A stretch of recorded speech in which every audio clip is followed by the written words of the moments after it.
Scan for Sovi and straight A's only. Let's go! Continuity questions get easy fast when you check where each function is actually defined, and one option here breaks right inside the interval.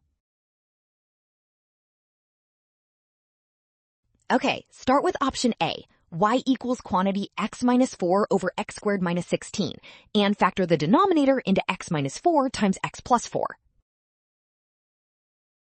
That means the expression simplifies to 1 over x plus 4 only when x isn't 4, so the original function is still undefined exactly at x equals 4. Since 4 lies inside 0 to infinity, a is not continuous there, while ln of x plus 4, sine, and square root stay continuous.